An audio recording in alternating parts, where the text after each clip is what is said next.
When Ryan's when it's time to begin, it's on the Rewind Around with John Pollock and Wai Ting. The 18 that makes sense of these things we see in the ring every week on TV. It's Rewind Around for Monday night. Download a Tuesday morning from the Post Wrestling site. It's Rewind Around for Monday night on USA Now on the John and Wai Take the Mic.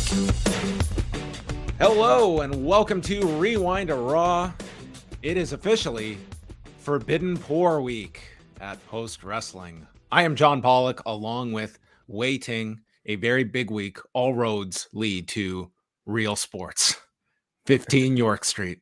Across the street from the Scotiabank Arena. A time will be had this coming Sunday. This feels like years away. That is what I feel is in between now and Sunday, but this is where we will be. We hope many of you will be joining us. Doors at 3, live edition of Ask Away. Come see the man himself, Wai Ting, in person.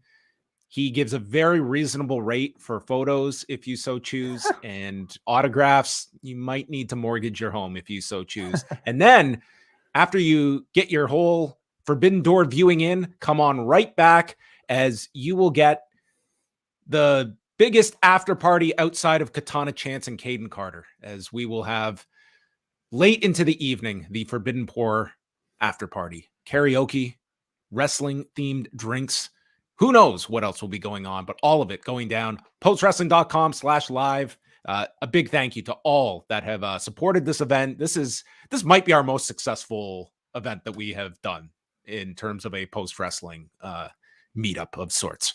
I get the sense it could be, and I think a lot of that comes down to the people who really know how to put on a party, and that's Braden and Davey at Poison Rana. Those guys know what they're doing when it comes to these things, and I can't wait to experience one of their own Poison Rana parties. So spend the whole day with us. You know, we'll hang out, do a little podcast, do some even giveaways of prizes, and then we'll watch what could be one of the best shows of the year, and then we'll all hang out, do some karaoke, talk about it maybe even afterwards. Is Wai gonna do karaoke? I think I'll have too many notes to review. So what if you sang your notes? Sang my notes to what theme? Theme song? I mean, it just rings off the top there. Maybe get up and do a little Elton John for everyone. Yeah, I guess we'll see. Okay. Well, that is all coming up this week. We will plug the schedule, but I know what everyone has tuned in. You know, Saturday night we went through Collision, and everyone wants to know, what did Wai Ting think of the debut edition of AEW Collision from the United Center in Chicago? Tell me, Wai, just going in, as a 2-hour event, did it succeed in kind of grabbing attention? Certainly, you had the Punk attraction on this, but as a show as a whole, what did you think? Well, first of all, let me just congratulate John Cena and Kate from Montreal on the launch of Collision Course, our brand new AEW Collision review show every weekend. I've told them they don't have to go live every single Saturday night, so more than likely, I think, coming after the following weeks, expect at some point on Sunday, but you guys did a great job, the three of you. John joined the two of them. I'll be joining Kate this coming Saturday, and then it's the two of them off to the races. So they did a great job. A lot of comments about John Cena's theme song off the top as well. A banger, as the kids like to say. But my thoughts on AEW Collision as a show and as a sort of satisfying viewing experience that might be, is it worth my time as an AEW fan who normally watches Dynamite? I certainly thought the first episode was, I thought it was a really good show. All completely, maybe not exactly on the level of a Dynamite throughout the body of the show, but certainly at the beginning and certainly at the end, it felt like a very important show because of CM Punk. I think it also served as a really great introduction show for reintroduction show, I should say, for a lot of the rest of the roster. It felt distinct in at least the set, certainly in the way it sounded with the different set of commentators, and I think with the roster as well.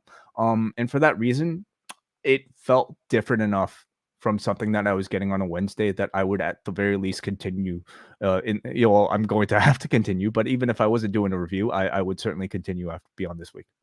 I really enjoyed the episode a lot. To me, it did accomplish it felt like an A show, but it also felt like it had its distinct its distinction from Dynamite at the same time. And long term, or I should say short term, the success of this is going to be built around CM Punk and how people take to him. And to me, coming out of that promo, it's to a portion of the audience, they are going to take him as a heel. I think there's others that it's going to be like, what side are you on? And you sort of have these two different this distinction of what AEW is.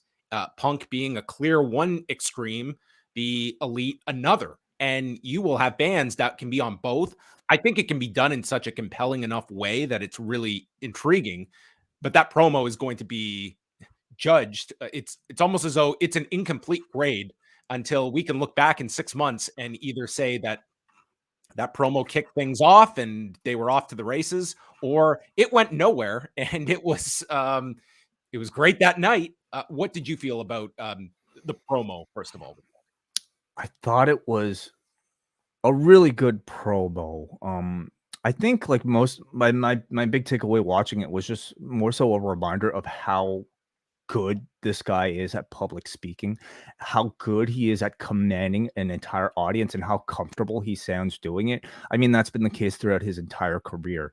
There's just something incredibly magnetic about the way this guy speaks publicly in a professional wrestling setting that really is hard to replicate. With really, he felt like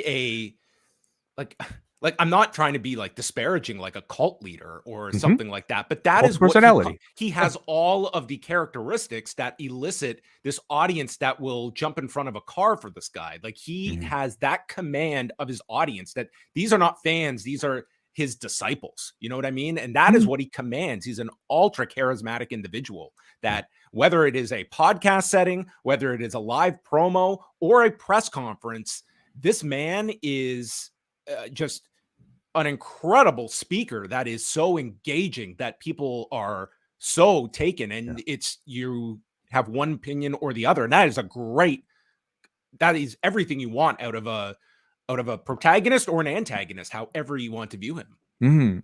My feeling coming out of the promo is very much that I don't know if you should be expecting a straight up babyface or a straight up heel anymore. Certainly in this context with him in front of his hometown crowd, it very much felt like a speech for his followers, a speech for his team, people who are very much on his side of things. And Chicago obviously was the setting to do something like that. It felt like a sort of like a flag planting promo to be able to say, we're Collision. Well, I would have said that if he made a grander statement about Collision itself, but I mean, we don't even know the status of like these rosters and their distinction right now. But it certainly felt like Team Punk, I'm not going to apologize. This is what it is.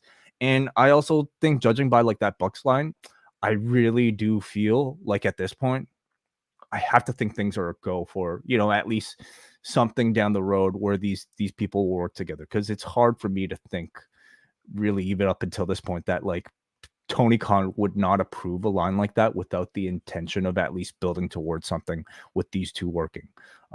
But it would also go against his like very ethos that he delivered at the beginning of this, that this is business, and that would not be a line for business if he was just sneaking it in there either. And I think, again, you would certainly look at that line. And I just believe now that when you have presented to your public the Elite coming out to that show in Chicago and doing all those Punk spots, and now you get this line. Listen, every question that comes your way, like you have introduced that, and you have you are basing key things around this. So it is, again, this idea, like if you want this story to go away, you're doing the exact opposite. So I feel like this should only continue. Yeah, I have to think so. I mean, I and if there's business reasons for it, it should continue. Like it is the direction everyone wants to see. And now your key character has led you in that direction. And that is what the audience should be anticipating. Well, for one thing, again, like we said, going into the show, if he did not address the Elite or at least brawl out in some sort of significant way, I think we everybody would have come out of it feeling disappointed or dissatisfied. He didn't completely address it head on, but I think he gave you a good line to be able to say, hey, like, screw the Young Bucks, you know, Team Punk. Like, it gave you a reason to want to continue to see this feud, to want to continue to see the rivalry, to want to keep the story fresh, which is completely to their benefit, to everybody's benefit, to keep this thing alive and as hot and as believable as humanly possible. It is the hottest program possibly in professional wrestling. Do you see others beyond Punk and maybe FTR that there will be a greater number that are sort of earmarked for Collision? Obviously, we're going to see some back and forth, and I don't even think that's the worst thing. It's not like they've come out and stated it's sort of an unspoken split, but just having Punk out there, you've got a championship in theory with this guy in the bag, and even subtle things like when Kevin Kelly was reacting and stating, I don't detect any lies. It's like Kevin Kelly, like putting his allegiance behind, like CM Punk is my guy. I kind of like the way that you want to have these shows that are almost like separate presentations, but still, they're still linked. Everyone knows this is AEW, but there are differences. And that is something like the audience does see, like this guy does not get along with people on Wednesday. Like there is a realness to this that you can tap into. And I would say week 1, they got that across real well. I do think it was a mistake not to at least set up Punk something for next week. I just, yes, you have social media, you have Dynamite. I would have just wanted, hey, at the very least, like Punk will speak again next week in Toronto. What will he say? Anything just to make that clear. Because I would say, like, if you're not someone that's super engaged, you could go off Collision. And when am I going to see Punk again? I don't know. Is he going to be on Dynamite? Is he going to be on Collision? Like, not every person knows that. Well, I think a really interesting answer will probably be given to us this coming Wednesday. I mean, it's a AEW Dynamite in Chicago. I'm not necessarily expecting CM Punk, but I also wouldn't completely rule it out. And if CM Punk is there, are the Elite necessarily there? Is Punk necessarily exclusive to Collision? Can he not show up on a Dynamite once in a while with the Elite not showing up? If I was a follower of this company and I bought a ticket and Punk is just showing up, and I'm going to an AEW show in Chicago and there's no issue with Punk, I would expect him to be there unless it was outright stated he wasn't. Like, that is something, like, you will have Punk chance on Wednesday. I have no doubt about it until he Well, you have appears. Fuck the Elite chance.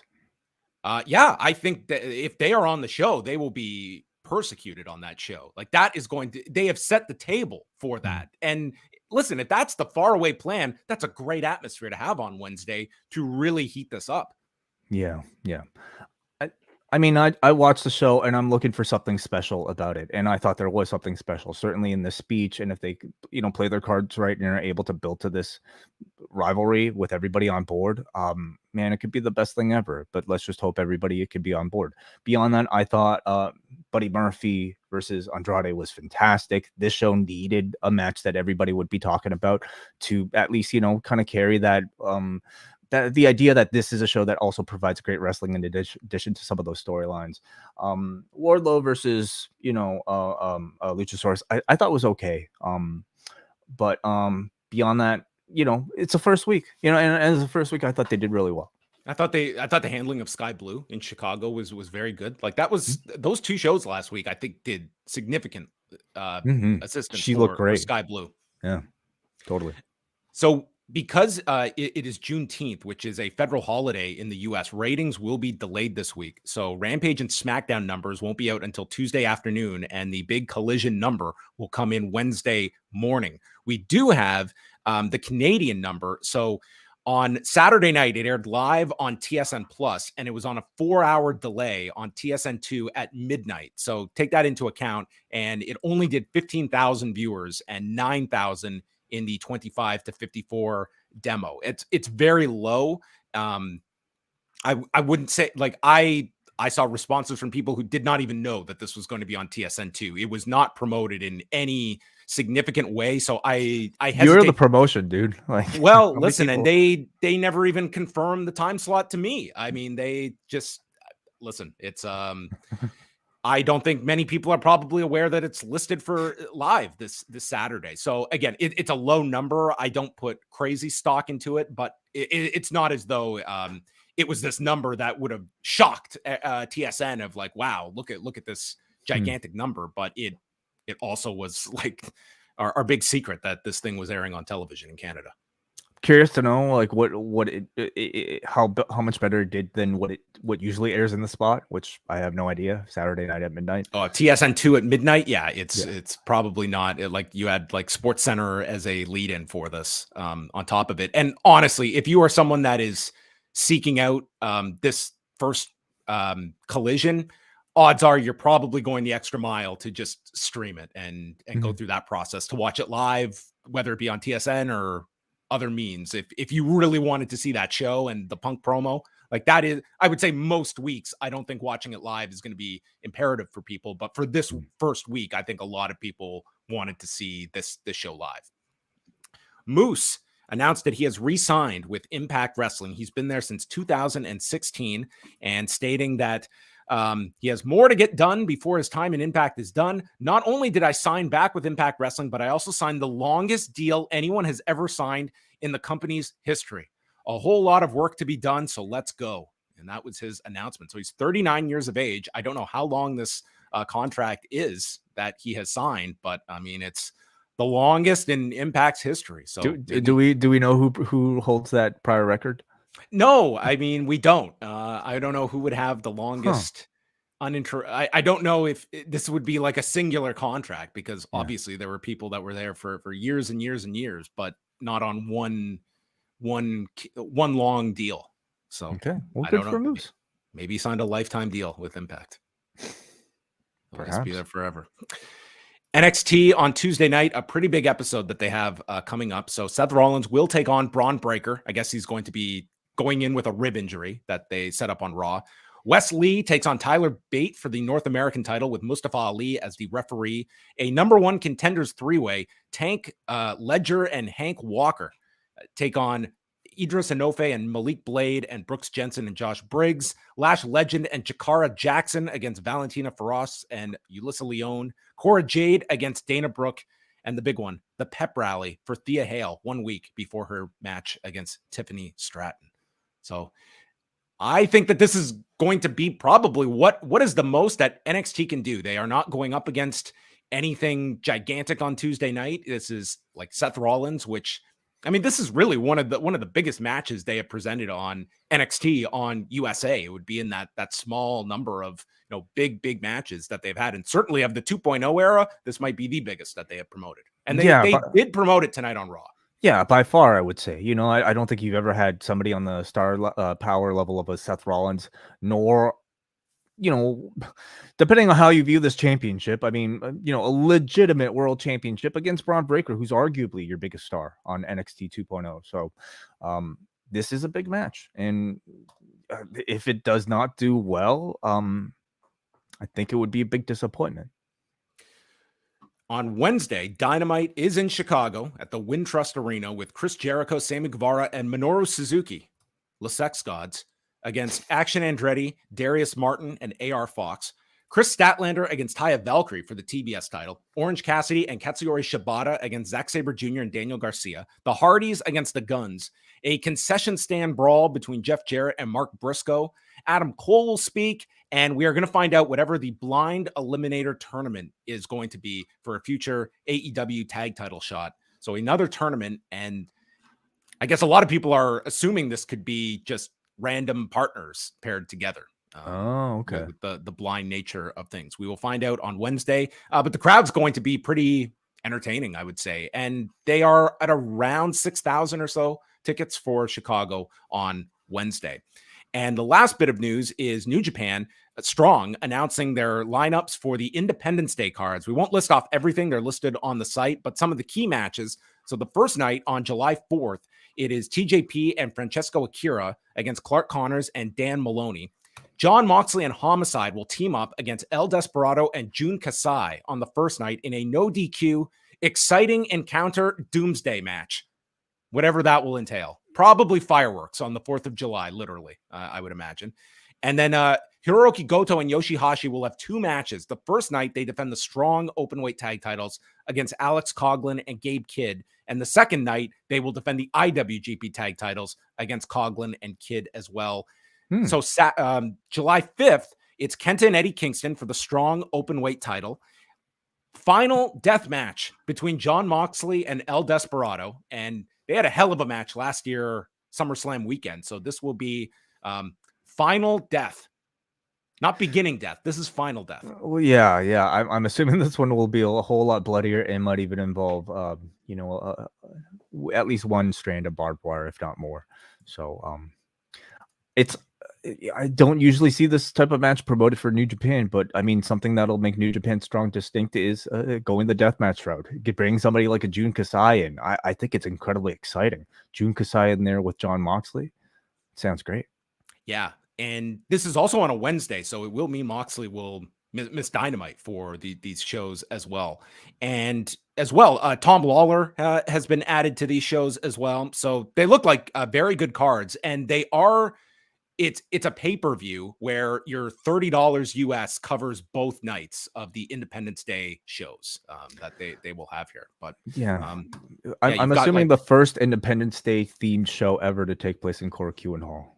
I mean, I could be mistaken, but I mean, hard for me to imagine.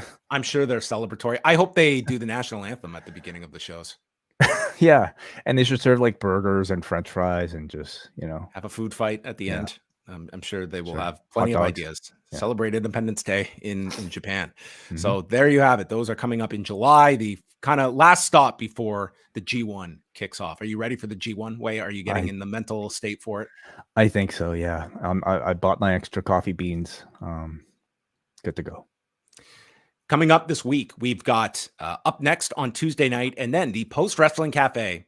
We've been for the next few weeks. We're going to be going 4 nights in a row on the Post Wrestling Cafe. Wednesday nights, it is a double header night. After Dynamite, we have the double shot. And this week, we're going to be chatting about Matt Bourne, the original Doink the Clown, a very controversial figure in pro wrestling, and someone that was, certainly affected by drug use and died in 2013. So I'm intrigued to see this episode and who all they spoke to for this one. We'll talk about that Wednesday night. Thursday, it's the return of MCU Later, and you guys are talking about the original plans for the invasion. The idea to is that what this is? The invasion angle that no one ever really has known about. It's never been revealed. Yes, John, we will be reviewing Secret Invasion, Marvel's Secret Invasion, Episode 1. Me and Rich Fan and late notice announcement. WH Park will be joining us. WH Park thought he wouldn't be able to make it, but it turns out he could. So those two will be leading the series going forward, but I'll be joining in the first episode. Really looking forward to talking about this one. It's been a while since we've had MCU Later come back with Disney Plus TV. So do check that out Thursday night, 10 p.m. Eastern. And that'll be weekly, every Thursday throughout the run of Secret Invasion. You know what I'm excited about? The Bear comes back this week. Really? Wow. Season 2. Oh, yeah. No way. It's a dude who's in the Von Erich movie. Is the I know. Character. Yeah. We both watched the first season, right? Yes, we have. I read one review who said this season, I guess maybe they've got an advance or whatever. They said this season won't give you a heart attack. It's like that was kind of the allure of the first one. I know. I kind of want a heart attack. One of the best episodes of recent memory for me was in that first season. The continuous, just like breakneck speed. Like you were having heart palpitations by the end of this one episode. Mm-hmm. But we won't be talking about the Bear. I'm just going to watch the Bear. Take no notes at all. Mm-hmm. Friday, it's Rewind to SmackDown with Wai Ting and Kate from Montreal. Listen, I'm just going to be honest with the viewers out there. When I was 20 years old and first got into like Euro music, my favorite artist was Emjay. Emjay, who had the classic Flying to the Moon. She is playing in Toronto on Friday, and John Pollock is going to be there to watch Emjay, who is doing, get ready for it, a whole 30-minute set. Like, wow. Excuse me? And she's on like first. How do you know it's 30 minutes? Because they listed the set times today. Really? And I went through, yes. So she is on first. So I've also got to get all the way to this place for 6:30 on a Friday. I was like, are you kidding me? So she's not even headlining? She's opening the show. Who's headlining the show? I think it's you don't even know? Well, I bought it for LaBouche is playing. Are you familiar with LaBouche? Not really, but No, I'm surprised actually. so John, like in our like, what is it now? Like, I don't know, feels like 13 years, 18 years, however long we've been podcasting together. It hasn't been that long. Shit, like God, I don't. It's been like almost like at least like 15 years. He has never asked for a night off with at least recording with me, for a concert.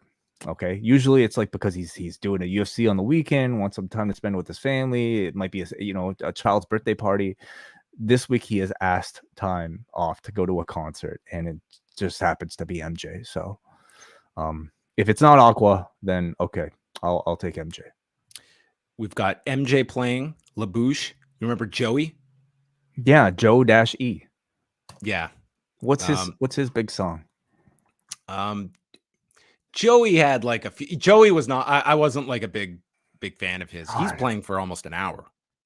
I'll be honest. I don't think I'm going to make it to the end of this. Stevie B is headlining. Like honestly, I was going for like one artist, and they're done by 7:15. And realistically, I could be home by SmackDown. So there, and someone named Shannon and Thea Austin, who I've never heard of. Yeah, that's Joey. Those he was big in the Toronto club scene in like circa 2000. How much Alice did you pay DJ for was this? really popular. How much did you pay for this ticket? I'm kind of curious what they're charging this bill. Oh, that's a good question. Do you actually want to know? Yeah, I do. I could, if you give me 2 seconds here, I could probably find this one. How much would you pay? No, I'm not even going to ask you. Way would have to be paid to go to this. Even then, I don't know. Oh Jesus! Yeah, I dropped $80 on this. I hope you have the time of your life, dude. I think that's awesome. Who knows? Coming out of the pandemic, listen, live experiences are the thing, right? Everybody's wanting to go to concerts. Everybody's wanting to hold a concert, and clearly, even MJ is going to come out with Joey, with LaBouche, and they're going to give you the greatest experience of your life. So, what do you think? I feel like there's at least a 20% chance like she has some problem at the border or doesn't make it. What possible problem? Why would Canada turn away MJ? My luck. That's why. My luck. And is she not Canadian? No, she's not Canadian. Though she has performed on Electric Circus in the past. You can watch live performances of her. I okay. Okay. She's Canadian, man. Is she Canadian? Yeah. She's from Ottawa, so it's not exactly a big drive. So you're gonna get your show. Don't worry about it, John. Huh? That's interesting. Yeah. Well, there you have it. You learn something new every day. Yeah, and our viewers are all so much smarter too, I think. And then Collision Saturday night. You're also going to be doing, correct? Yes, me and Kate from Montreal. Just for this week, I'll be joining her on Collision Course.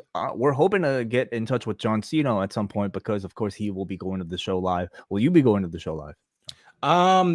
Maybe. Okay. All right. As of now, no, but maybe. I'll see. Yeah, I think it'll be a very good show on Saturday. It's one where I think if you end up going, it needs to be, John. Second weekend, it's just as important. Well, it's just you have all this talent on standby for the next day. I can't imagine that it's not going to be a really loaded up show. That I can't imagine it being a disappointing show by any stretch. Like Punk's on the show. To me, it would be an appealing show to go to if you're not going to Forbidden Door the next day. Hey, quick plug. Our friends at the NWA podcast just had their show on Wednesday. Those of you who refresh your feed this morning would have found it. Great show with Nate, Chris, the recently married Chris. So congratulations again to the professor. Very cool story about Chris getting his PhD. And I won't ruin the story, but really, it was a huge week for Chris from LA. Yeah, I think, obviously very inspired by Omos's recent wedding as well. So, had to do it, had to maybe, take a bit of that big man spotlight. But also they were joined by John Cena and Rich Fan. And those two are always fantastic. Got into like a huge tangent talking about like DC and Warner Brothers and everything going on there with comic book movies. So, yeah, looking forward to historic cartoon characters that would not fly today. Mm-hmm. Yeah, so check that out. Also, WrestleNomics. We're counting down. It's the last month of WrestleNomics on the Post Wrestling feed. WrestleNomics is moving to patreon.com/WrestleNomics. Not only do you get to support one of the finest journalistic sources in professional wrestling, not only do you get your quarterly hour ratings for these shows every single week, but you'll now also get to exclusively hear WrestleNomics Radio every week with Brandon, Jesse, and Chris as well. That's right. And Brandon and I will be joined this Wednesday, 1 p.m. Eastern, with Dave Meltzer of the Wrestling Observer newsletter. So we will be live at 1, and we should have the Collision numbers by then. So we can go into those with Dave and talk about Forbidden Door and all the other news that we'll be catching up with Dave with. Wednesday, 1 Eastern, here on the Post Wrestling YouTube channel, as well as on the WrestleNomics feed. So a very big week at Post Wrestling. That's almost as big as Tony Khan for me. That's what you told me when I told you the guest. So tune in this week, and tonight you were tuning into Raw from the Rocket Mortgage Fieldhouse in Cleveland, Ohio. Seth Rollins comes out for the Open Challenge, and Graves is already mentioning that he's got a title defense tomorrow against Bron Breakker. And before anyone can answer the Open Challenge, Finn Balor jumps Seth Rollins, and the officials are out, and Balor hits no less than 3 coup de grâces, 2 of them coming off the steps, injuring the ribs of Seth Rollins, and Seth needing to be taken out. And then he was attacked a second time backstage by Balor. Really violent attack here, with Rollins being thrown into the equipment, and Balor telling him that he's waited 7 years for this revenge. Mm-hmm.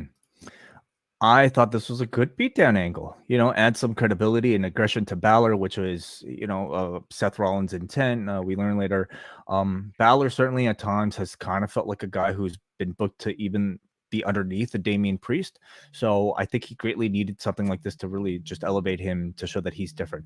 I would say that a beatdown like this kind of did more for Balor than even like donning the demon face paint did. There's really nothing the demon face paint does to accentuate and heighten Finn Balor's sort of like in-ring style, or just how I perceive him as a threat beyond just looking cool. This, I felt like, made him feel a bit special. It was like a ton of intensity from Balor. I thought he was great in this segment as well. And yeah, I mean, when you look at it on just on its own with Rollins and Balor, it sort of feels like, okay, this is the, first title defense curse that, the challenger, it's always a very difficult role, but they have all of this history that they're leaning on significantly. And I don't know if anyone is expecting a title change, but I think that they have made Balor very compelling going into this, and you're going to get a outstanding match with them on top of it. So I think they've done a very effective job in promoting this for London in a couple of weeks. Do you also notice every time they've got to promote with a unique start time of 3 p.m. Eastern? They've always got to insert unique. This is, it's just a different. Is it effective? It's not a unique time. It's just a different time. Well, is it so what you're saying? They should say a different. It's just one of those WWE things where you have to say it every single time that I have to make fun of it. Then it's not their fault. It is their fault, really. Yeah, it really is. Yeah. The Miz comes into the ring. He was all ready to answer the Open Challenge here in Cleveland, and Rollins did not deliver his promise. And he issues his own Open Challenge and calls Cleveland losers, just in case they were all going to cheer this guy. And Tommaso Ciampa comes out. He's been out since September, and he makes his return here, drills the Miz. And if you were asking why these guys were aligned together, the whole 9 months was summarized by Ciampa sitting on the desk yelling, "Not one text message." That was it. That was enough. The whole friendship gone. So there's a flying clothesline to Miz, and then catches him with a knee strike as Miz comes off the top, and Ciampa hits the fairy tale ending in 4 minutes and 18 seconds. Fine return for Ciampa. He is in a babyface role, separate from the Miz, and good, fine return, I guess. You got to text your friends, man. Got to text them if they're hurt, if they're out. How long do you go until it's an awkward text message? Like after a month, it's like, hey, yeah, you better have a good excuse. It's like, hey, man, I forgot you got injured.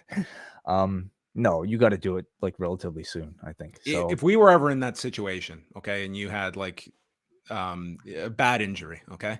And Mhm. you couldn't do the show. Would you want me to like actually call you, or would a text be sufficient? A call would be appreciated, but I mean, Okay. who knows? Like, I might be like hopped up on medication, like unable to answer. I think, but I think it's also dependent on the relationship that you actually have with the person. Like, if we're just strictly on like a more of a texting basis, where we could even convey like seriousness through text, then I think that's fine. Outside of immediate family, Yeah, are there calls you get where like you're excited to see that person is calling you? all the time, certainly. Yeah, Okay. I Okay. mean, yeah, it doesn't have to be anybody, or sorry, it doesn't. It's usually not disappointing. I'm never disappointed at seeing a phone call. You could call me out of the blue. We could chat. I would think that there'd be something seriously wrong, but I don't. I'm usually unlikely to answer. That's the problem, you know. I called you for something a while ago, and it was serious. I remember, Yeah, but not that serious that I remember what it was. but But you I'm just answered and were like, "This must be serious." right. But I'm just really bad about like I'm always doing something else when like somebody happens to call that I always usually just kind of let it ring anyway, and I might call Mhm. back. But we're FaceTime though is like I need a heads that's a up bit that you're much. FaceTiming me. Yeah. I I'm gotta not put going to my answer. makeup on, I'm very insecure. The Judgment Day walk out to the entrance and they just stand here. They have to go through the commercial break, whatever videos, they're just hanging out here at the entrance. We come back. Balor says that the open challenge is canceled because of me, and he's going to take the title from Rollins. And all you fans, you're going to be singing his song at his funeral. It's going to murder him in London. Mhm. He's not coming back alive. They continue to sing. Ripley speaks and goes over the matches that the Judgment Day have at Money in the Bank. Priest warns Cody about keeping Dom's name out of your mouth, and the crowd shuts down Dom. He is really great at just egging on the crowd, getting maximum reaction as they boo, and challenges Cody to find two partners to face them in a 6-man tag tonight. That would become our main event, as Cody had to either make some phone calls or even knock on some doors. But actually, we found out Cody's a texter, even when they're in the same building. True, you're right. Yeah, could he just not have walked over? I guess texting is far easier. I totally get the text, even in close That's it. proximity. Yeah. Yeah. Um, this was a good little spotlight they gave to Judgment Day because they all four members have a lot going on heading into this pay-per-view cycle, and I think they continue to really be elevated as like the principal act on this show, or at least sort of like the nucleus that all the baby faces are kind of working around. So, this was cool. Did we need to talk a bit more about the Ciampa return? I didn't have a whole lot to add to it. He came back, Okay. he had a quick win, and he's a babyface. And Yeah, that's it. I Something like this told me that like under Hunter, he's not feuding with the Miz, like based off of their program, like they were tag team partners for a long, long time. And I'm positive at the end of that entire tag team run, they were supposed to work a significant program together. Under Triple H, Miz has really been nothing more than just this sort of like, low card, like beat me so that you can look good type of guy. And he did not want to waste Ciampa's time with him at all. And I think it's probably the better decision. Miz has become so low on the card that any extended amount of time for Ciampa, even if he was supposed to win the feud at the end of it, would have risked how people would have looked at him. So I'm curious to see where they go with Ciampa from now. Clearly, they've tease something with Gargano welcoming another member.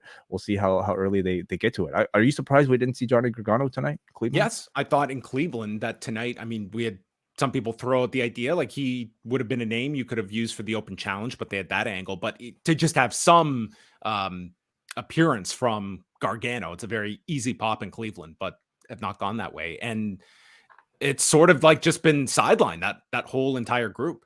Mm-hmm. Yeah. They recap the Bloodline angle from SmackDown and tee up the main event, the Bloodline Civil War, which I think is just such an awesome title for that match for Money in the Bank. The poster looks great. The angle was phenomenal. I just feel like this is just feels like a giant match for Money in the Bank. Huge match. Yeah. I mean, it's bigger than other than the Money in the Bank matches, which I think always have some interest. I mean, it's your biggest match on the show. I am way more interested in this than anything else on the card. But it looks like a very good show. Like you're going to have that awesome crowd and everything on the show looks very strong as of now. Probably main events, right? I mean, it's hard for me to think of Roman Reigns match doesn't main event. Yes, I would put this on last. Yes, same. At that unique time, so they'll probably get into the ring around 6. They had a series of TikTok videos of Chelsea Green being Chelsea Green at a restaurant, at the gym, and then getting out of her car in traffic and throwing her coffee at like someone's window. You should not do this under any circumstances. Not at all. This was interesting. I mean, I thought, first of all, it was very well done, looked very authentic, TikTok. And I thought it was very effective as an introductory piece for this Chelsea Green character, except we're like 5 months or something like into this run right now. And I'm not exactly everyone that she's Karen.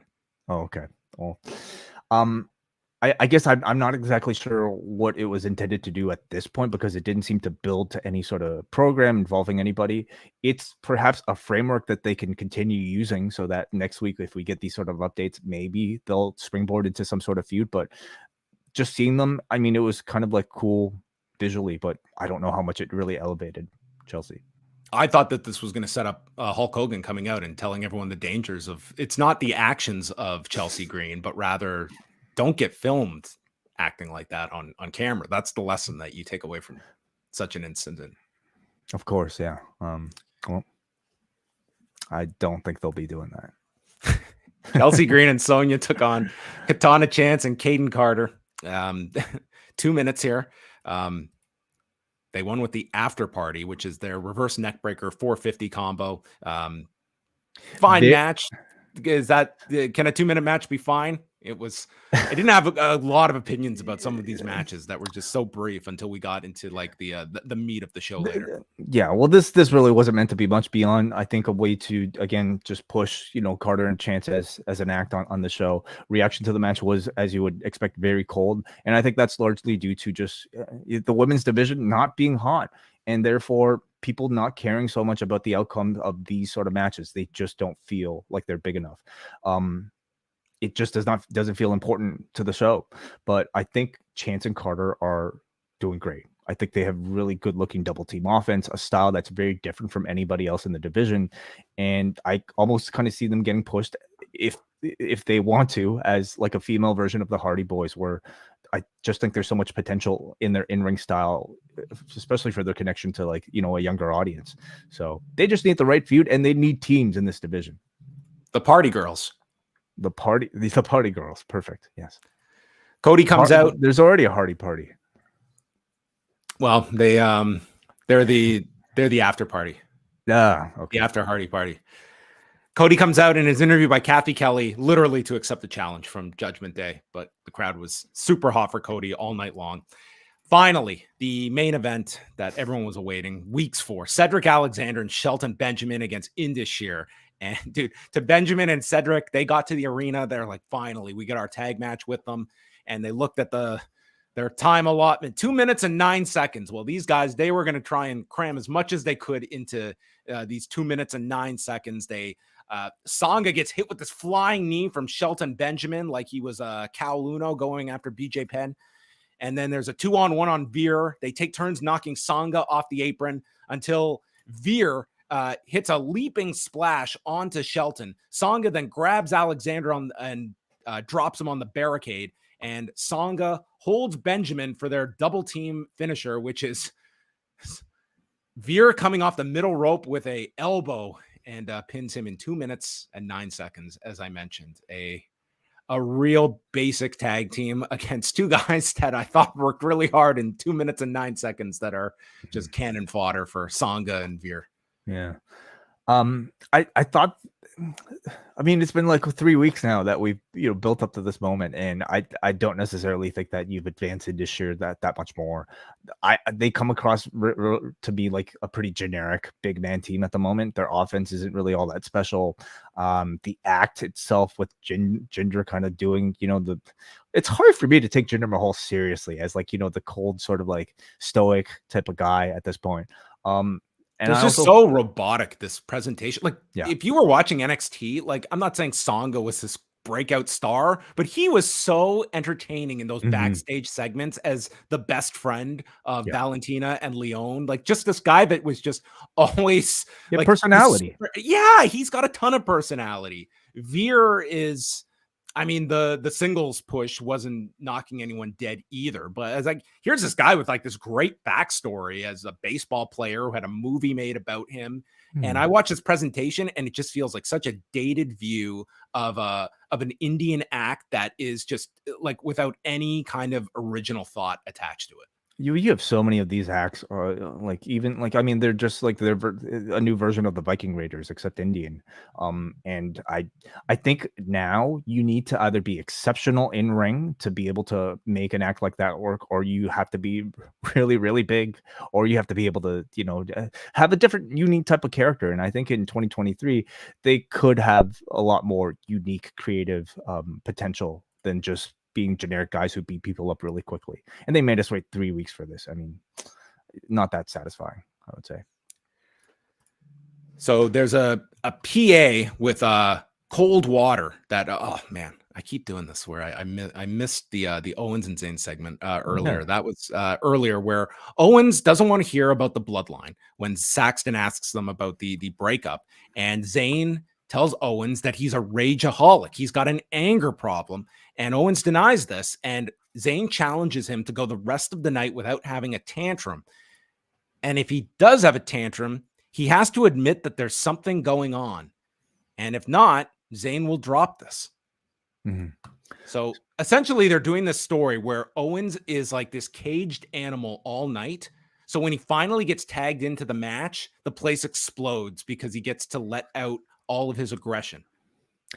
You're saying they're doing this whole shtick to build up to the hot tags in the main events? That's what it felt like this show was. I don't know if the audience necessarily connected like the Owens hot tag to the start of this entire angle. I don't know if they connected the two, but I think that's sort of what they are trying to, they at least tried to build around here. This idea that this guy is on edge constantly, and then he gets into the ring and he gets to just unleash. Does it work for you? I guess it depends if you enjoy like the tantrums. Like Owens is very entertaining.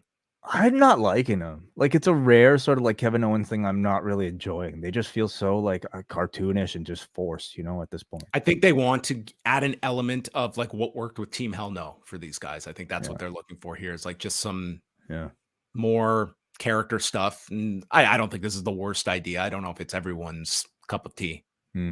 Yeah. And it's a chance to do vignettes with them throughout the night. And obviously, like always, the potential of some sort of like breakup between these two, that's always going to be teased, because that just seems to be their natural state. At some point that they're going to break up. Well, PA walks into Owens with water, and Owens remains calm and says, I don't have an anger problem. I have an idiot problem. And they run into Matt Riddle, and Riddle asks Kevin Owens if he's been watching Honey, I Shrunk the Kids and Little Giants. Movies that are about 30 years old, at least. And Owens yells, but then catches himself and walks away. So don't ask him about Ed O'Neill and Rick Moranis films. I've never seen Little Giants. It's okay. Yeah. I watched it when I was, I don't know, it came out like 94 or something. So Logan Paul is seated on a ladder inside of the ring, and he plugs Ohio for the cheap pop. And he said that he sees kids out there full of ambition with untapped potential. The best people in the world come from Cleveland, like LeBron James, Jerry Lawler, and Logan Paul. But he's getting quite the mixed reaction, even by sucking up to the crowd. And then says the moment that made him great was leaving Cleveland and pursued his dreams in Hollywood while you guys froze in the winter. It smells here. The Browns still suck.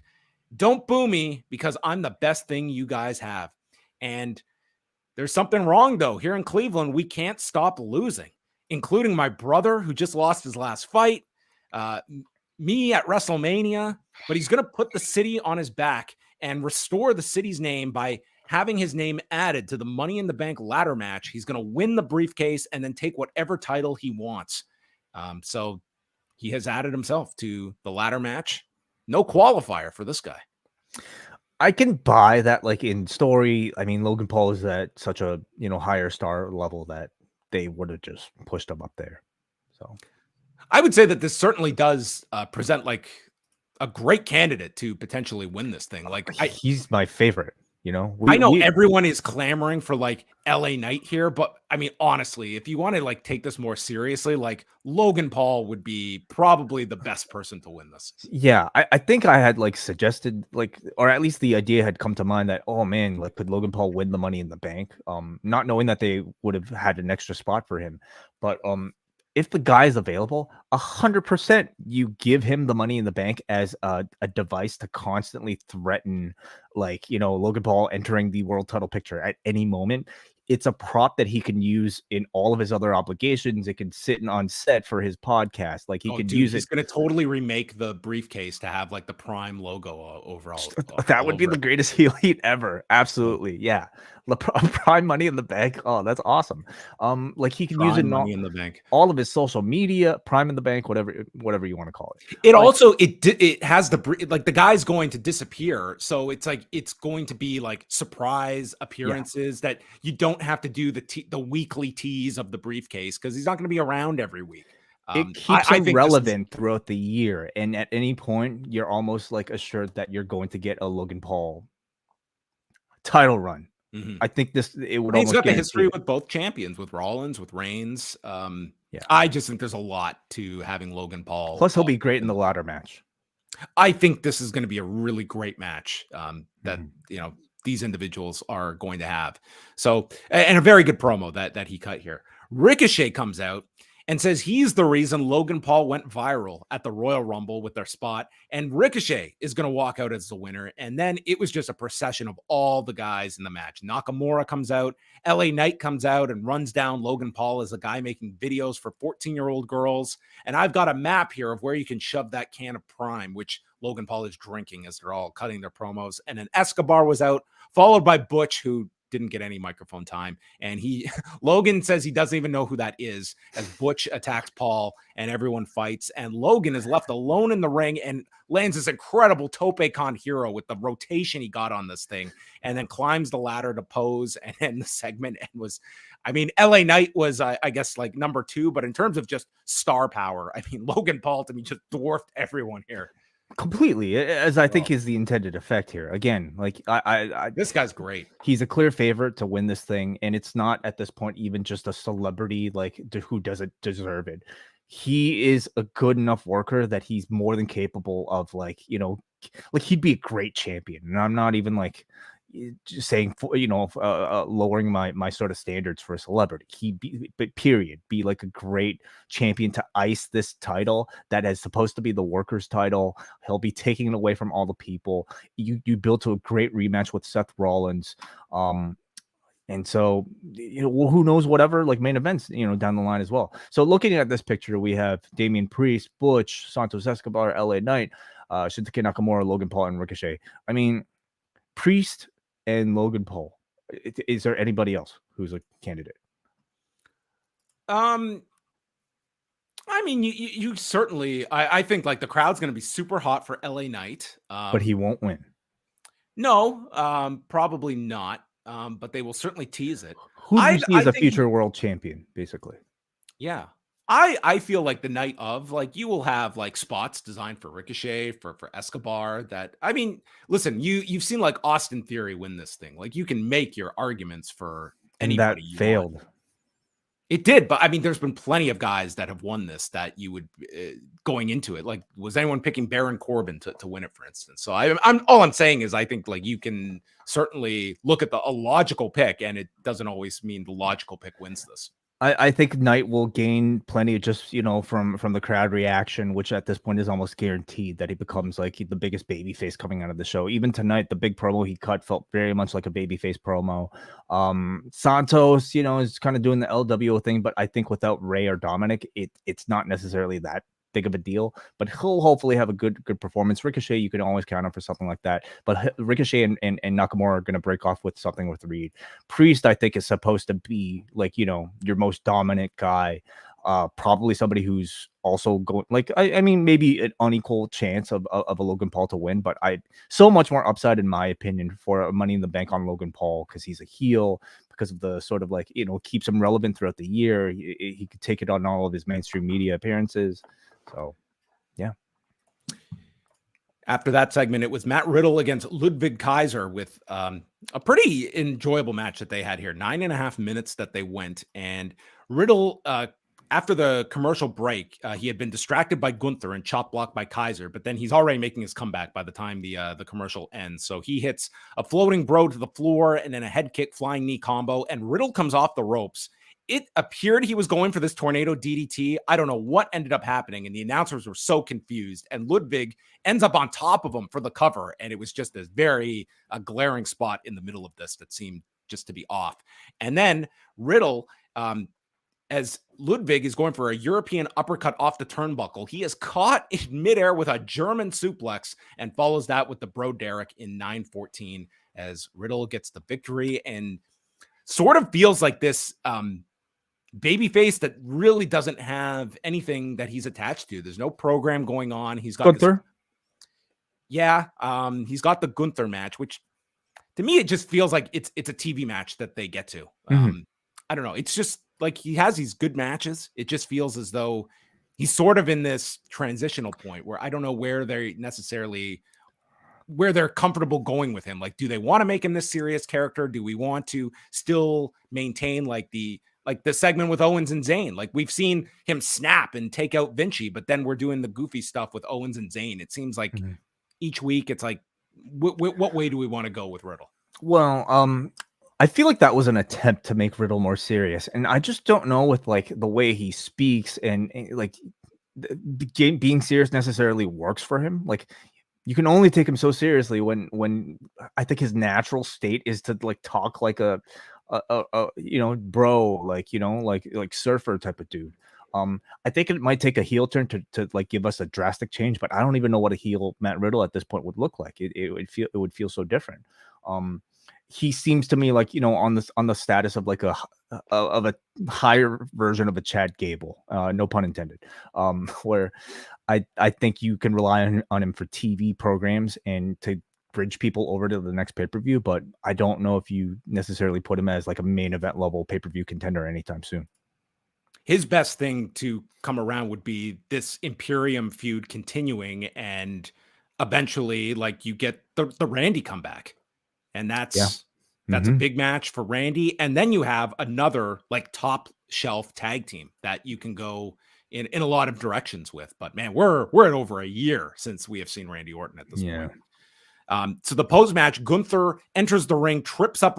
So obviously at some point it will be Gunther and Riddle. I imagine that being more Raw though than Money in the Bank or anything.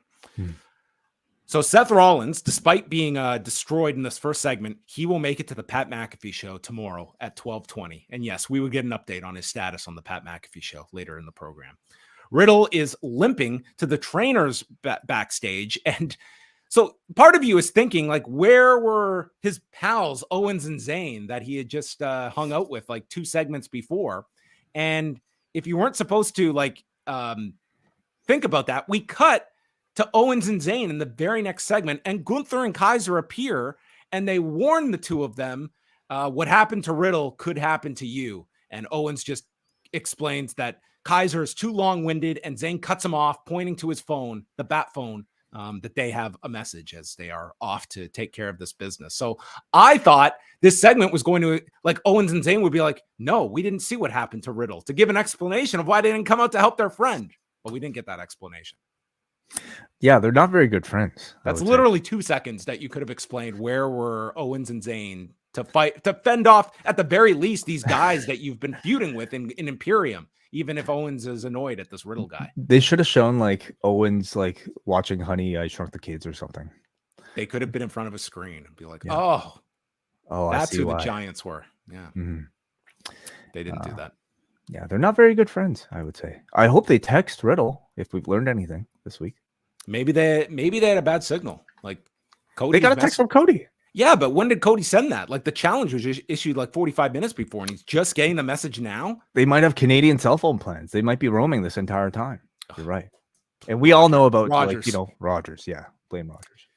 Alpha Academy, they were training Maxine earlier in the day, training her to do suplexes. And we would see how her form would look against the Viking Raiders. So Otis runs into Ivar and he goes for the Caterpillar, but Eric gets involved and this allows Ivar to land a spin kick. And then Otis reverses, suplexing Ivar. Gable and Eric come in and Ivar is clotheslined to the floor. Gable hits an exploder and this crowd was really behind Gable, who then follows with a moonsault to the floor onto both members of the Viking Raiders. Dude, Gable is spectacular to watch in these matches.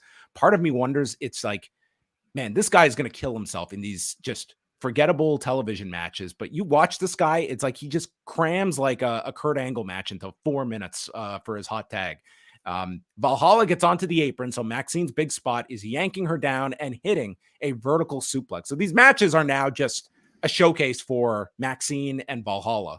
And this allows Eric to take the distracted Gable with a full Nelson and then drives his knee into the back and pins Gable in 4:14, ensuring at least another 6 weeks of these matches. Yeah, I guess so. And maybe next week, Maxine will, deliver like a big stat mare, something like that. It's an act that I'm not necessarily a fan of, seeing the Alpha Academy just like continue to do these sort of like comedic things in the back. But it works with this audience. They reacted big for this Maxine Superplex, so they'll drag this thing out, and we'll see what move she learns next week. Gable he looked great in this. As short as this was, like he did stand out quite a bit in the 4 minutes they had. Dominic says that all of Judgment Day, we're all on the same page, right? And Balor gives his look to Priest and just says, we're cool. So keeping that rift alive. And Ripley has her own business to take care of with Natalya, the big anticipated rematch from Night of Champions, where Natalya is interviewed and says that Night of Champions rocked her to her core. She's unsure how she fits in. And tonight is a second chance to prove she belongs and prove to herself that she still belongs.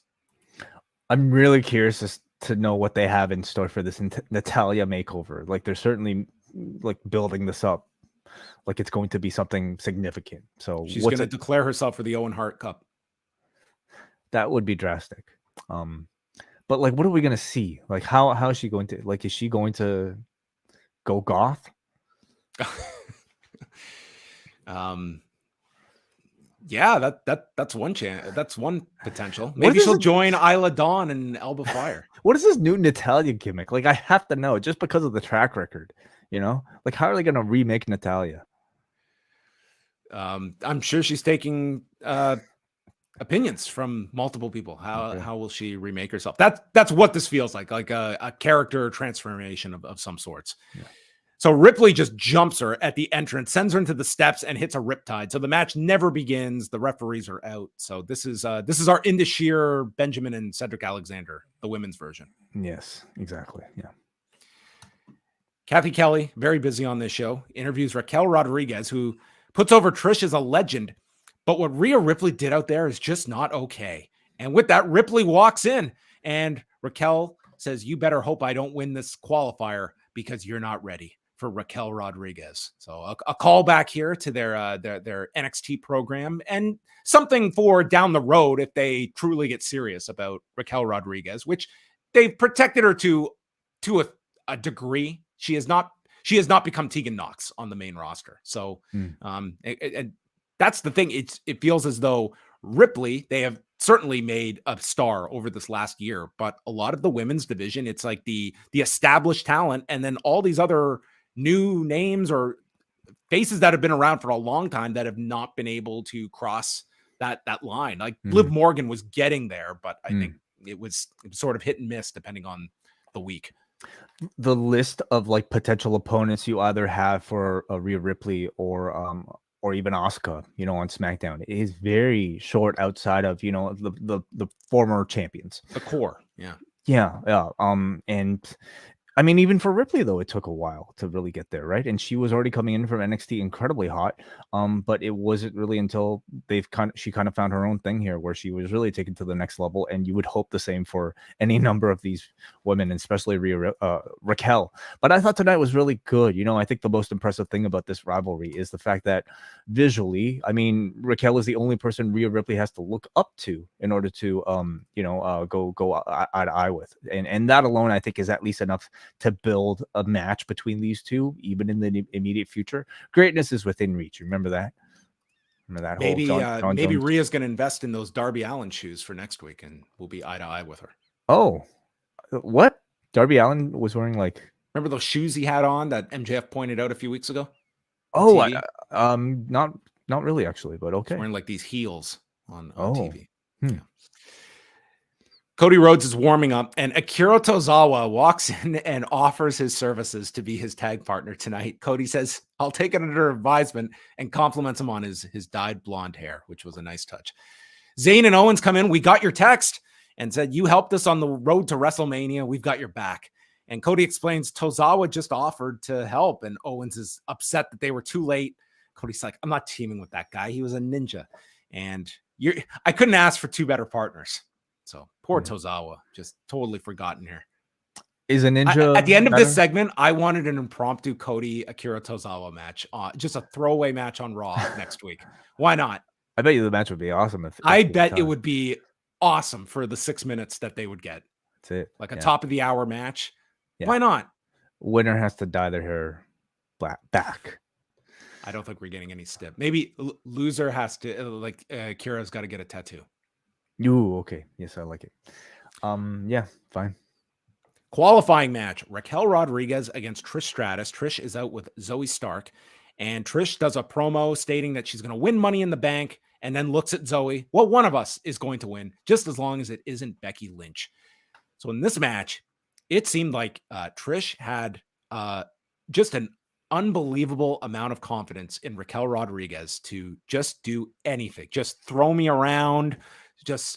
They did like the China Terry Runnels spot with the bear hug, where she was just swinging Trish in this bear hug, and then Trish slaps her, and eventually Raquel missed, running her shoulder into the buckle. Trish hits a tornado DDT, kicks Raquel in the ribs, and then wraps Raquel's hair around the turnbuckle, but Raquel powers off, goes for a buckle bomb, which Trish turns into a head scissors. Like, honestly, I thought Trish played like a great underdog babyface at parts of this match, because she was just so undersized, but used her speed to get the better of the monster here in Raquel. And then fish hooks Raquel. This was not very babyface-like, which they called the Trish hook. And Raquel gets out of that with a side slam. And then Raquel hits Snake Eyes and kills Trish with this clothesline. It was the hardest clothesline you would see on Raw. And then throws her for this fall away slam where Trish came down on her ankle from this, goes to the floor, and then Zoe sweeps Raquel's leg on the apron, and Trish runs her into the post for a 2 count. This prompts Becky Lynch to run down, attacking Zoe. So as Trish goes after Becky, Becky sends Trish into the guardrail, and the ref calls for the DQ. Not in the ring. I don't know if this is the consistency factor we see of some of these DQs, but Trish wins by DQ and therefore gets into the Money in the Bank ladder match. 5:53, and then Becky has to plead her case to Raquel of what she was trying to do. For a DQ finish, I actually thought this did work, of how Trish maneuvers herself into the match, and Becky in her promo later will she has put all of her enemies, including Damage Control, into this match, and she doesn't exactly have an ally either in Zelina Vega. So this is really Becky Lynch against the numbers game. Here are 4 people she has feuded with over the last year, plus Zelina in this. So yeah, I mean, this does add your big women's program. You have all the components now in this ladder match with Zoe, Trish, and Becky. And Trish is just, one of the biggest stars you have in the division as well to put on this show. So, and you've never seen her in a match like this, true, a ladder match. I thought the finish was really clever. Protects Raquel and gets Trish into the match in sort of like a chicken shit heel type of way. I thought the match itself and it didn't make Raquel. Sorry to interrupt. It didn't make Raquel look like the dumb baby face who got herself disqualified. It was just, it was it was a way to certainly keep Raquel protected and do a DQ finish that to me wasn't an insulting DQ finish. And this doesn't look like it's, it's a direction they're going, but if they wanted to, they could have really springboarded to a Raquel versus Becky match while not necessarily turning Raquel for that reason. I mean, coming out of this, you could have teased a Raquel versus Becky program, and they did tease a Raquel versus Rhea program. So I thought this was productive for Raquel, despite her not necessarily winning nor getting into the match. It was productive for Trish because she got in as well. Productive for Becky because, it continues to stack the odds against her for Money in the Bank. And yeah, I thought it was good booking all around. Who would be the favorite in this one among the 6? There is 6 in this, right? Yes. And then they're doing Bayley and Shotzi on SmackDown this week for her spot. Bayley, Shotzi. Okay, interesting. I don't think Becky is a money. Well, she could. But does anyone in that program need the briefcase? I would say Becky, no. No. Trish could. Trish, it's actually better heat if Zoe wins it. Yeah. But I could also see this reserved for like Io as well. Yeah. Like I think my favorite would be Io just because she's already on the cusp of that next level. I think if she won it as a heel who kind of turns babyface in the process and has Bayley become jealous of her for holding the briefcase, I think that's a great way to continue that little story. Then Kathy Kelly interviews Bron Breakker, who was brought to Raw, and it is unknown if Seth Rollins will be able to compete tomorrow because of the injury from Finn Balor. And Breakker says that surely Seth won't use tonight as some kind of excuse after Rollins talked such a big game about being the workhorse.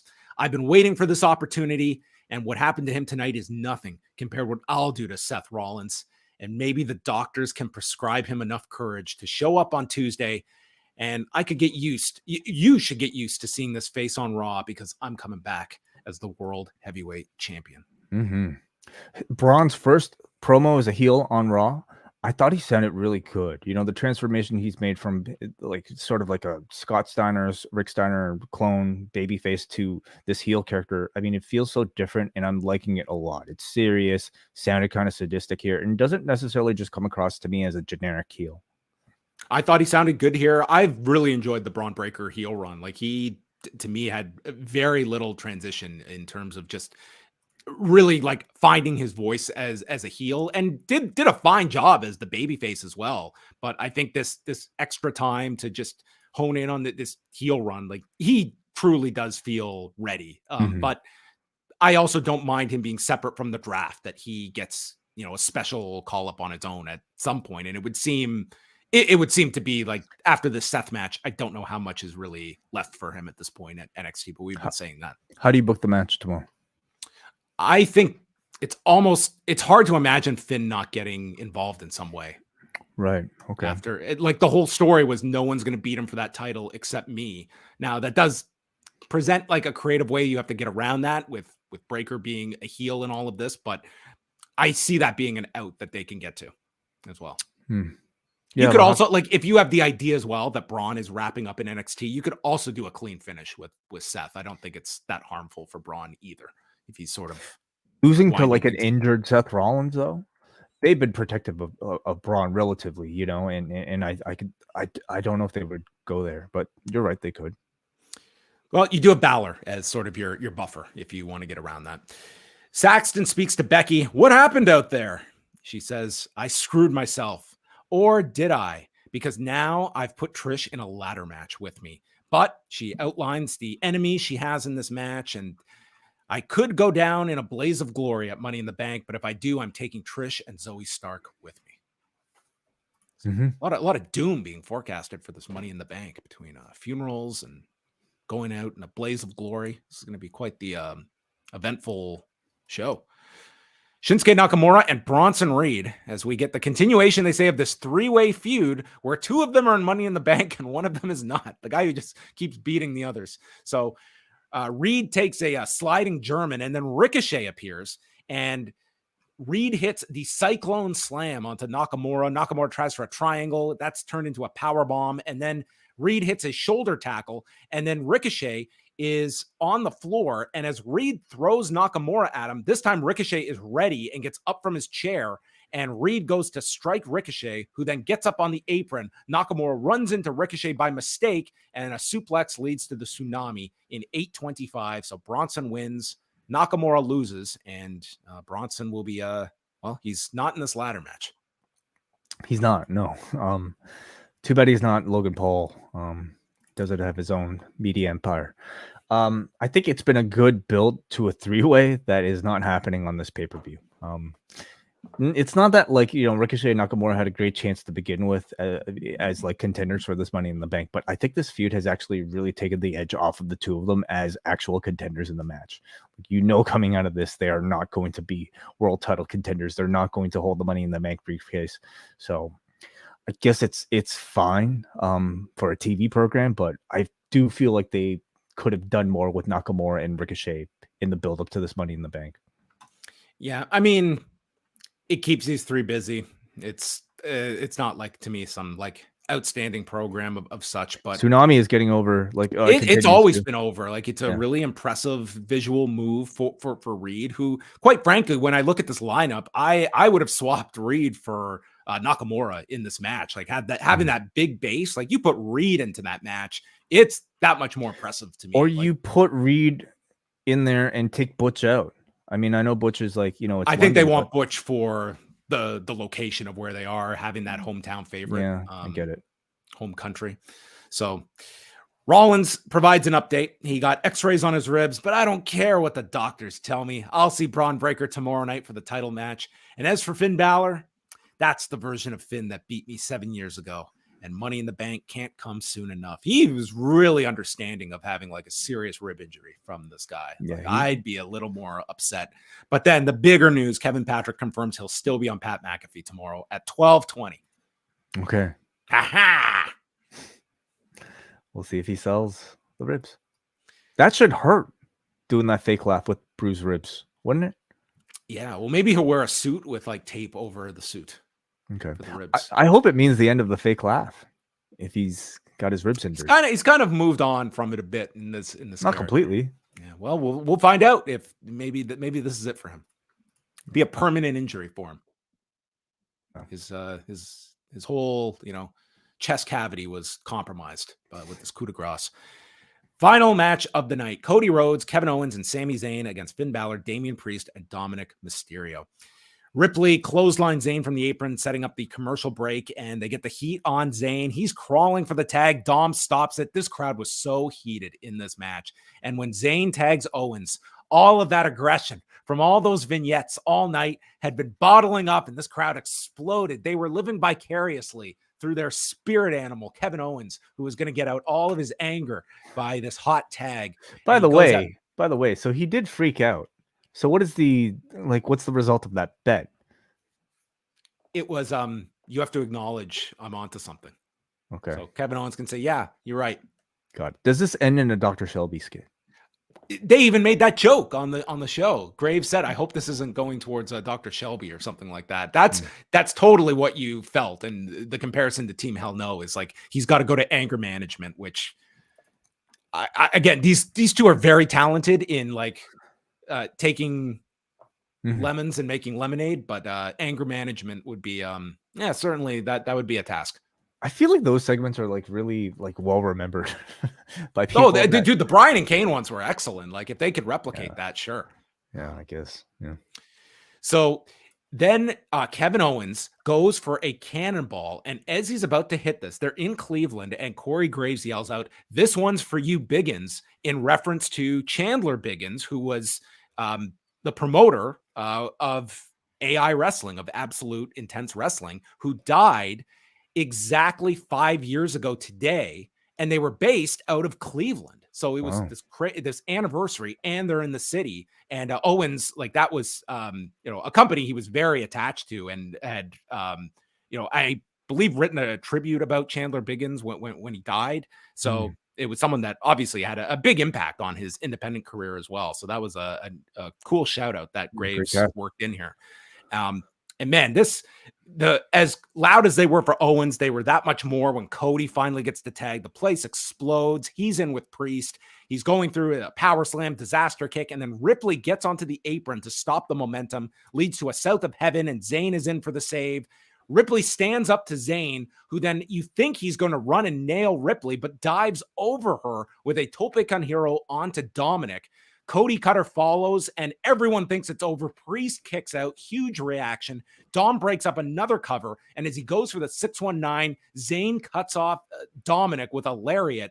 Haluva kick is delivered to Dom. Owens hits the stunner, and then Cody with the crossroads on Priest to win in 13 minutes and 32 seconds. This six-man was awesome. It was such a great match. This was a red-hot crowd, and man, this was just fired on all cylinders. I just love this match. Yeah, this was one of the louder reactions to a WWE TV match I've heard in some time, you know? Yes. Especially like coming back from a commercial. I don't know what they did during that commercial break, but this crowd, like they took them to a huge level after that. It was the Rageaholic getting that tag. That was all the segments. They all got that release, that communal release. Judgment Day, I think, are fantastic heels. I mean, at this point in ring as well, but especially, you know, as characters, every one of them has a unique identity. All of them are capable of generating a great deal of heat. All four members played a pivotal role here. And I guess of the three of them that were wrestling, Priest this week, I suppose, was the one that they felt could afford the loss the most. It's interesting how they all kind of like exchange like who takes the pinfall depending on the month. Sometimes it's Dominic, sometimes it's Balor, and this week happened to be Priest because Balor and Dominic are both involved in big singles programs themselves. It won't hurt any of them in the least, but what it did provide was a wonderful wrestling match. There's really something special about this Cody, Sami, Kevin Owens trio tandem, and I'm almost a little bit disappointed that they didn't continue that association after WrestleMania. In fact, like tonight was kind of presented as like a one night only special attraction type of thing. Hey, remember when you helped us at WrestleMania? We owe you one. I would love to see these three continue to stick around as like, you know, like a little mini faction. I'm not saying they have to, you know, come out in matching gear or anything, but trios division, like it's like their version of CMFTR. Where like you could do these big trios matches that could be promoted as big deals without necessarily sacrificing your big singles and tag matches. So I think they can go and do those. And I just like when you have like the right mix, like a great six-man, it's like as we saw on Saturday, like that was a great main event that they had. And then tonight, man, it's just like there's a lot of just like it's, you know, it was like the hallmark of like All Japan was like, yeah, we can do the big Budokan main event, but we can do all these incredible tags and six-mans and have all these mixtures in there. It advances all of these multiple stories that all these guys have going on. I just thought this was just a fantastic main event. Enough that I left like with a pretty positive feeling of Raw be just this main event alone. Now, what if this main event did not exist? How would you? I would say it was a show of like some pretty like this wasn't as bad as SmackDown, but it is like it does seem like they are cutting down on like in ring time. Like Riddle and Kaiser got like a bit in comparison, but it's just a lot of short matches, and you really do feel it on like 3 hours where like sometimes you'll get those 2 or 3 segment matches and they can drag like you have the other extreme. But tonight I would say like there was certainly. Like, I can't say Ciampa's return was something I don't know how many people remembered by the end of the show. It wasn't a big, impactful one. And I don't know if Ciampa was necessarily going to be a big, impactful return. And I guess you got storyline Logan Paul things in terms of Logan Paul and Trish being added to the respective ladder matches. Logan Paul was great on this show as well. I liked Raw, but you take out the main event and my opinion goes a lot lower. It's one you could very much whittle down to, you know, maybe a half-hour viewing and leave it at the main event, leave it at the Logan Paul segment. The 90-minute Hulu Raw. Great. Yeah, sure. Yeah. In this year. That happened. Yeah. Big payoff on that one.